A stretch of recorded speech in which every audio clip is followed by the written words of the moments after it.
The security camera blinked at me mockingly as I stood on my own front porch, still wearing my scrubs after a grueling 12-hour shift in the ER. My feet ached, my back was killing me, and all I wanted was to collapse into my own bed. Instead, I was staring at Patricia's smug face through the doorbell camera, trying to process what she just told me. "I mean it, Emma," she continued, her perfectly manicured nails tapping against something off-screen. "David's finally seen sense. This house belongs to our family, and you were never good enough for it or for him." My name is Emma Chin, and at 32, I was living through every daughter-in-law's worst nightmare.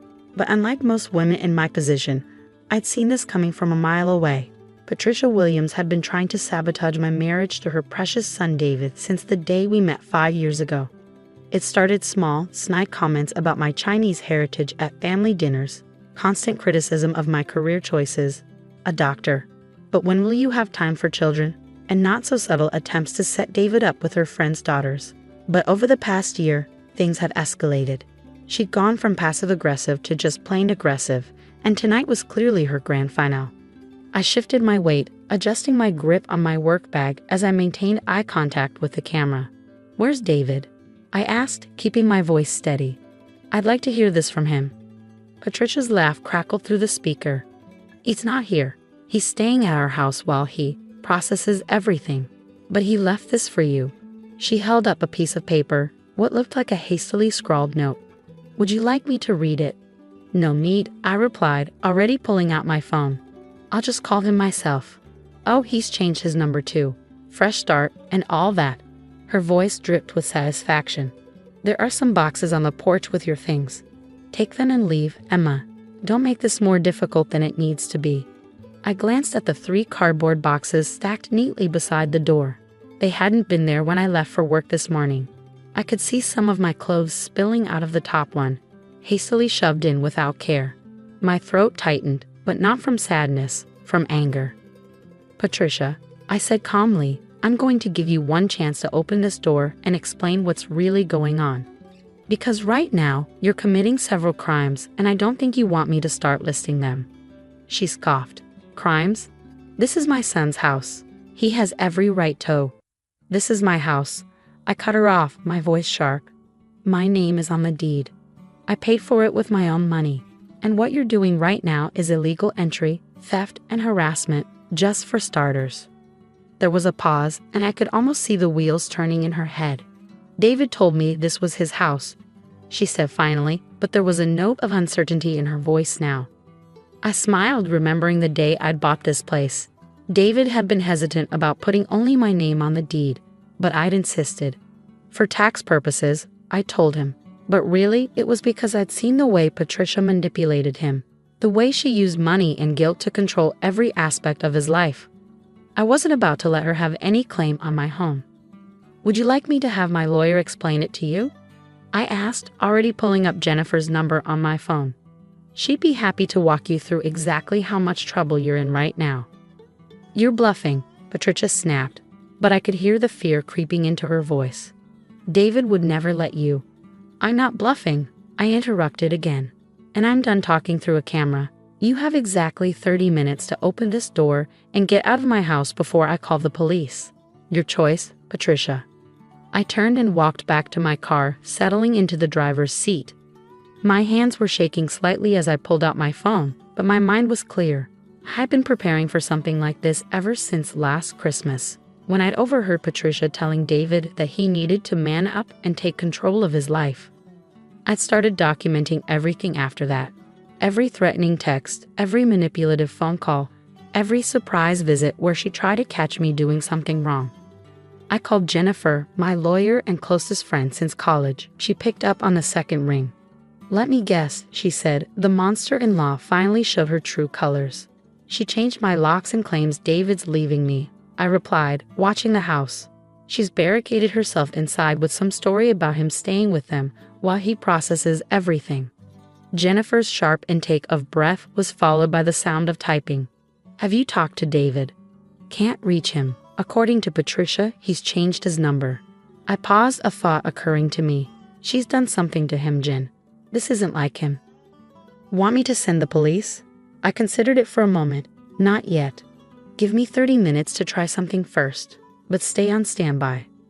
Always, and Emma, be careful. Desperate people do desperate things. I hung up and started scrolling through my contacts until I found the one I was looking for. Mark Williams, David's younger brother, picked up almost immediately. Emma? Thank God. I've been trying to reach David all day. My heart sank. You can't get hold of him either?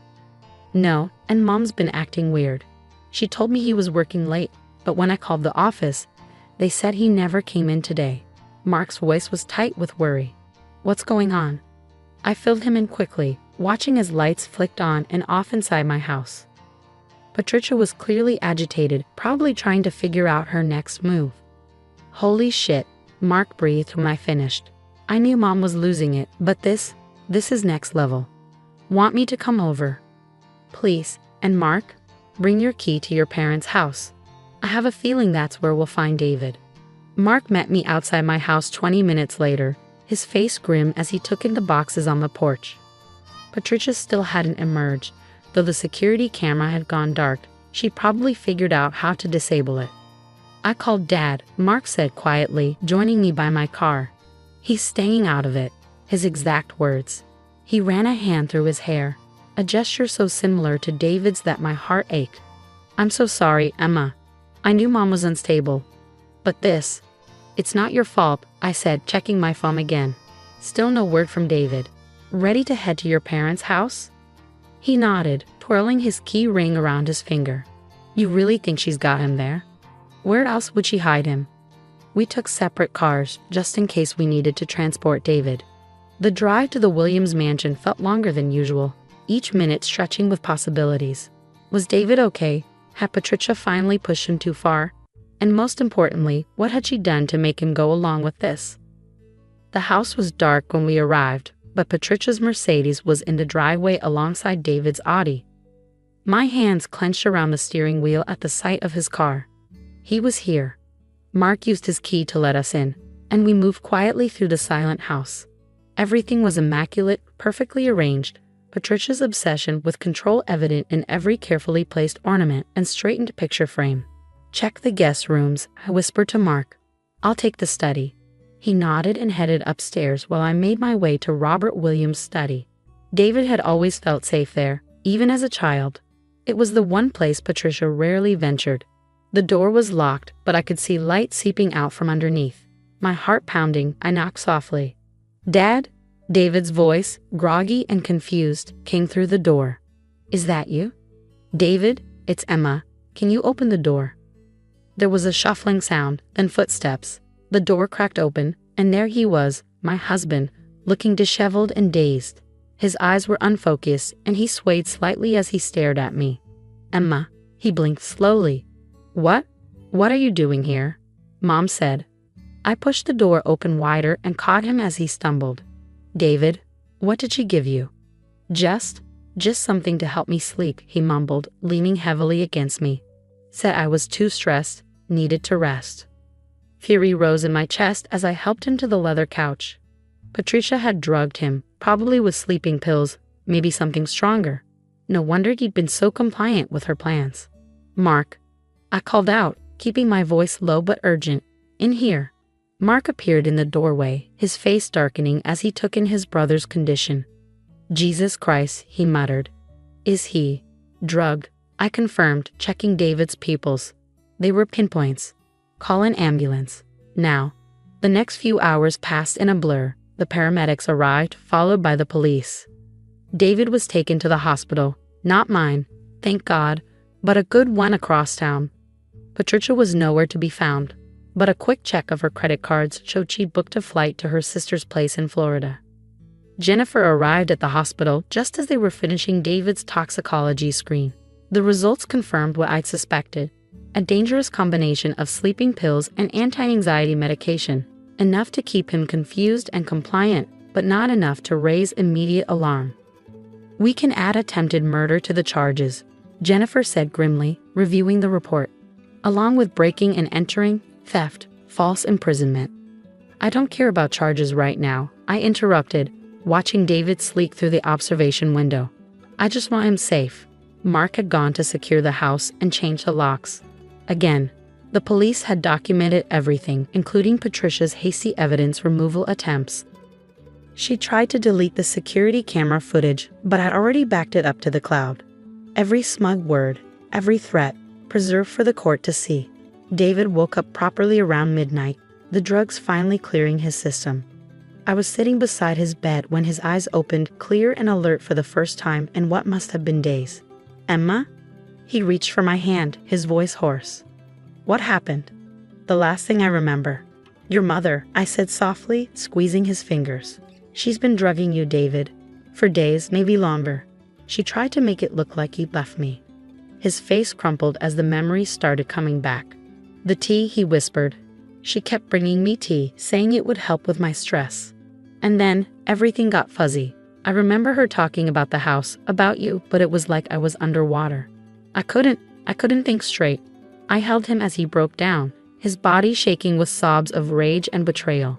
This strong, kind man who had always tried to see the best in everyone, even his mother, finally facing the truth about who she really was. "I'm so sorry," he kept saying. "I should have seen it. All these years, I should have protected you from her." "Hey," I cupped his face in my hands, making him look at me. "You have nothing to be sorry for. She's sick, David. This isn't your fault." The police caught up with Patricia 3 days later at her sister's house in Tampa. She'd been planning to flee to the Cayman Islands, where the Williams family had accounts dating back generations. Instead, she was arrested and extradited back to face charges. The evidence was overwhelming, not just from that day, but years of documented harassment, threats, and manipulation. The toxicology reports from David's system, the security camera footage, the illegal entry into our home, the carefully planned attempt to separate us and take control of David's life. Robert Williams finally broke his silence when the full extent of his wife's actions came to light. He filed for divorce and provided even more evidence, years of hidden cameras in their home showing Patricia's escalating behavior, secret recordings of her planning to remove Emma from the picture one way or another. David insisted on pressing charges despite his father's attempts to handle things privately. He testified against his mother at the trial, his voice steady as he described how she'd systematically poisoned him, taking advantage of his trust to drug him into compliance. Patricia was sentenced to 15 years for her crimes. She looked smaller somehow as they led her away, her perfectly maintained facade cracking to reveal the desperate, controlling woman beneath. She couldn't even look at David as she passed him. The aftermath wasn't easy. David needed therapy to process the betrayal, to understand how his mother's manipulation had shaped his entire life. I stood by him through all of it, watching him grow stronger as he untangled himself from the web of control she'd woven around him. We sold the house, too many bad memories, and bought a small farm outside the city, somewhere peaceful where we could build a new life together. Mark and his wife became regular visitors, along with Robert, who was slowly learning how to be a father without Patricia's influence. One evening, about a year after everything happened, David and I were sitting on our new porch, watching the sunset. He turned to me, his eyes clear and present in a way they hadn't been for so long under his mother's influence. "You did, didn't you?" he asked softly. "That's why you kept the house in your name. Why you documented everything. You saw what she was capable of long before any of us did." I nodded, taking his hand. I hoped I was wrong, but I needed to be ready, just in case. He brought my fingers to his lips, kissing them gently. "Thank you," he whispered, "for being strong enough to fight for us when I couldn't." We sat there in comfortable silence, watching the sky turn from orange to purple. Sometimes the worst moments in life lead us exactly where we need to be. Patricia had tried to destroy us, but in the end, she'd only made us stronger. The future stretched out before us, full of possibilities that had nothing to do with control or manipulation. Just love, trust, and the quiet understanding that we would always protect each other. The occasional letter still arrives from the prison. Patricia's attempts to explain, to justify, to manipulate even from behind bars. We don't read them anymore. Instead, they go straight into a file Jennifer keeps, just in case. Because if there's one thing I've learned, it's that you can never be too prepared. But mostly, we focus on building our new life, on healing, on a family we're creating, one built on love and respect, not control and fear. Patricia tried to tear us apart, but she only succeeded in showing us what we're capable of surviving together. And sometimes, late at night when the house is quiet and David is sleeping peacefully beside me, I think about that moment on the porch, staring at Patricia's smug face through the security camera. She thought she had won, thought she'd have finally gotten rid of me. She never understood that real love isn't about control. It's about standing together, even when everything is falling apart. That's the lesson we carry forward. That's the story we'll tell our children someday. Not about the darkness we faced, but about the light we found on the other side. Because in the end, love wins. Not the controlling, suffocating love Patricia thought she was showing, but the kind that sets you free, that makes you stronger, that helps you become who you were always meant to be. And that's something worth fighting for.